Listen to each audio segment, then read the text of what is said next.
Well, good morning and welcome to Zen Fits here in Blackstone, Virginia, the center of the world, but then you too are at the center of the world, and we'll talk about that later. I do hope you're having a Zen Fit today. My Zen Fit this morning is Gutei's finger. Did I ever tell you the story of Gutei's finger? It's a Zen cone. It's one of my favorites. Got in jail for writing it on Facebook once. Would you believe that? The story of Gutei's finger. See, Zen cones are little dramas. They're mini dramas between a monk and a master. So if you want to penetrate or break the cone, open it up like a hard walnut to get the meat. You have to inhabit the cone. You have to be the monk. You have to be the master. You have to see through it. You can't get stuck on its literal meaning. If you get stuck on the literal meaning of the words, literal, like is it a real monk? You know, is Gutei a real person? A person is, that's getting stuck in the facts. You have to see through the facts. To see beyond the facts.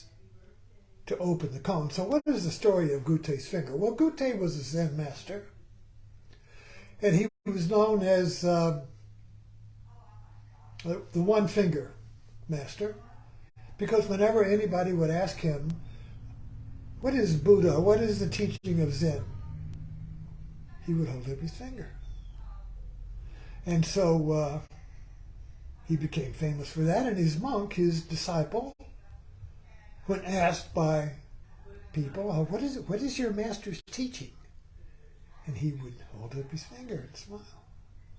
And so when Gutei heard what his monk was doing, he rushed over and cut off the finger. When I wrote that, that's what got me in jail. Anyway, he cut off the finger. And the monk, horrified that his finger had been cut off, started running away, screaming, and Gutei called after him, "Sir!" And the monk turned, yes, and Gutei held up his finger and smiled. And the monk was awakened. So the question is, what did the monk see or realize? And what is Gutei's finger? If you look at America today, there are two fingers in America. One of them is this, and the other one is this. So one is either holding up this finger, I'm number one, or this. You think you're number one? No, I'm number one. So we're getting a little bit into what Gutei's finger is here. It always makes me laugh when I contemplate Gutei's finger. Many people say, oh, Zen is horrible, Zen is cruel. That's a cruel thing to do. Well, then you miss Gutei's finger. You see, so let's just play with this for a moment. Oh, doggone it. I always try to remember to put this on, and I forget it every time. So maybe, okay. So what is Gutei's finger? What is number one? So Gutei, when asked what Zen is, he would give a non-verbal demonstration. He wouldn't say. He would just hold up the finger, number one. No, so or somebody asks, what is Buddha? You hold the finger. So is he saying the finger is Buddha? Is he saying the finger is pointing to Buddha?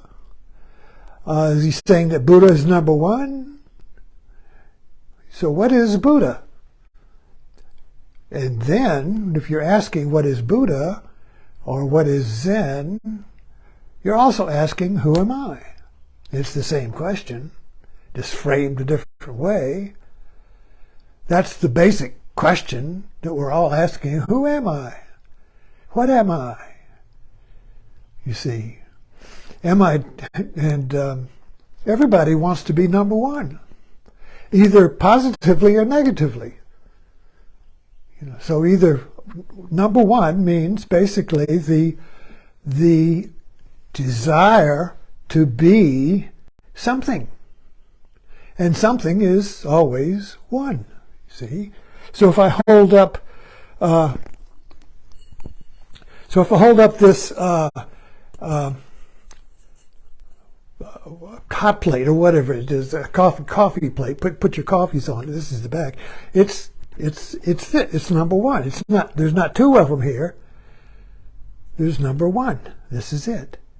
But what if I hold up this? You see. Now, what is number one here? There's the hag, and there's the princess. I've shown this before. Hope you see it by now. You can see the old hag. Here's her eye. Here's her nose. You can see the princess. Here's the princess' left ear. Here's her little eyelash, you see. Now, what is the one here? Is it the hag? Or is it the princess? If you say it's the princess is number one, you're wrong.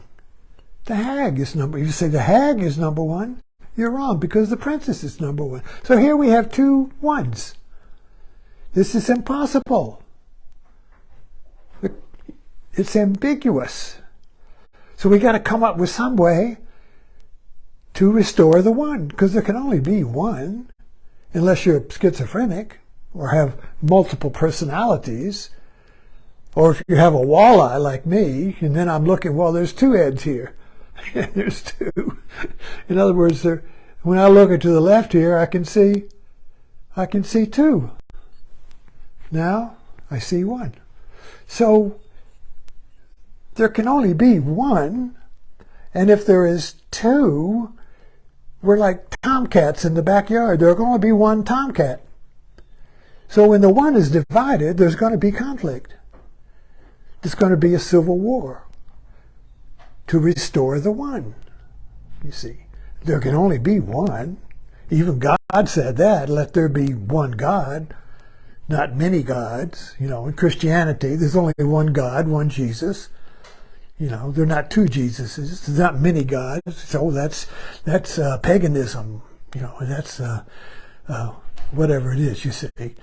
Or if there's two competing gods, one God says I'm the one, the other one says I'm the one. Well, one's going to have to kill the other. So, but then what is this here? This is a catch-22. Because the hag is the princess is the hag. Yes is no, no is yes. One is two, two is one. So, how does Gutei's finger fit into this? Well, Gutei points to one. So is his finger the one? So what is the one? The monk makes an error. The monk thinks Gutei's finger is the one, so he wants to be in alignment with the one, and he holds up his finger to feel special. To feel like, well, he knows what the master's teaching. I'm special. I'm on the inside. I'm close to the one. That makes me the one. But then what is the difference between Gutei's one finger and the monk's finger? Are they both two fingers? If you think they're just two equal fingers, then you see two. You see? And that's a false equivalency. That's the catch-22. This finger is right. This finger is right. This is the other finger. This is the other finger. Wow, wow, wow, wow, wow. We get into the hag and the princess. Which is the one, the hag or the princess? Ambiguous. Yet there must be one. There must be one. Even the Bible says that. There must be one you. You ever watch Tom Cruise's movie Oblivion? Love that movie because that was about human clones, and it was on Earth was being watched by these aliens, and they had created districts on Earth being watched by clones, and Tom Cruise was on one station, and he went beyond the boundary and discovered that there was another region where there was another Tom Cruise. So there was two Tom Cruises. which one was the one? So think about that. If somebody was able to clone you in all of your memories, would that be you? Or is there only one you, one I? This is an interesting question. Is there only one me? And yet, why do I want to be special? Why do I want to be somebody? Why do I want to be number one? Why do I want to be number one when I'm already number one? Why do I want to be special when I'm already always special? Why do I want to be the king or queen when I'm always already the king or queen, the one? Zen works with this question. So Zen says that, from the beginning, all beings are Buddha, or number one. But where is this one? Is Buddha the one? Well, then if Buddha's the one, well, then all the other things aren't Buddha.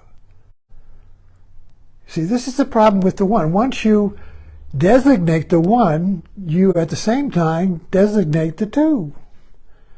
So to say, or to think, or to believe, or to see, or to conceptualize the one, that very act creates two. Because this is the one because it's not this. You see? When you have two, the one creates the other. And this is the catch-22 that we're in today, where the left and the right are both saying, my view of America is the one. And so this creates the tomcats in the backyard. Go round and around and around. Can only be one. So this cone, Gutei's finger, is pointing us to look beyond the one that is two. To look beyond. So there are two viewpoints going on here. There's the viewpoint of Gutei, and there's the viewpoint of the monk. So the monk's viewpoint represents consciousness. It represents our human, self-reflecting consciousness that we believe is the only way of knowing, that we believe is the only consciousness. After all, it built spaceships and air conditioning and all that, you see. So this consciousness is very useful for fixing the world, for controlling nature, for being one over nature. So to control nature, to control reality with our technologies, our science, you see, is basically the desire to be number one, to dominate the contender, which is nature, which is the reality. So these are two different ones going on here. There's the one that is the individual, I am the one. And then there is the one that is the whole, that includes all the ones, you see.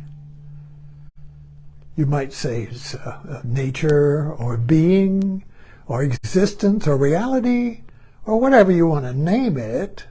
It's beyond names, because all names are included in it. So we can never really make reality, or being, or existence one, because that's just a concept. That's why we always say, well, what was before the Big Bang? Or who made God? See, logically, we run into these little conundrums, Well, what's beyond the one? If you say one, what's beyond it, you see? So it's an endless catch-22, where the tomcats, the ones, just keep fighting each other, come up with the final one, but you never can. So is that what Gutei was pointing to? What was Gutei pointing to, you see? That the monk only saw in the shock of losing his finger, you see. So the monk was shocked out of his trance of the one. He was shocked, you see, into awakening. And this is kind of like the way Zen works. It's shock therapy. If you really get into the cones, and not just reading it intellectually like with Alan Watts, you see, but really get into to the grunt of it, to the work of it, to the sweat of it, to the living of it, to the application of it in your everyday life, you see. So whenever you're in conflict with anybody, your partner or the world or whatever, or yourself, you see, you're the monk. You're one, and now there's another one that wants to say, I'm the one, and I'm going to fight it and suppress it, you see. So all conflict is basically a conflict of these two fingers. And what Gutei is pointing to is that both fingers belong to the same body, the same reality, the same existence, you see. But our consciousness splits it into two incompatible ones. So when Gutei cuts off the finger of the monk, he shocks him out of the trance of being the one. We can't be the one because we already are the one. We can't be, in other words, well, anyway. Anyway, I hope you get the point, and I hope you work with this cone. It'll give you a laugh. Oh, turn off.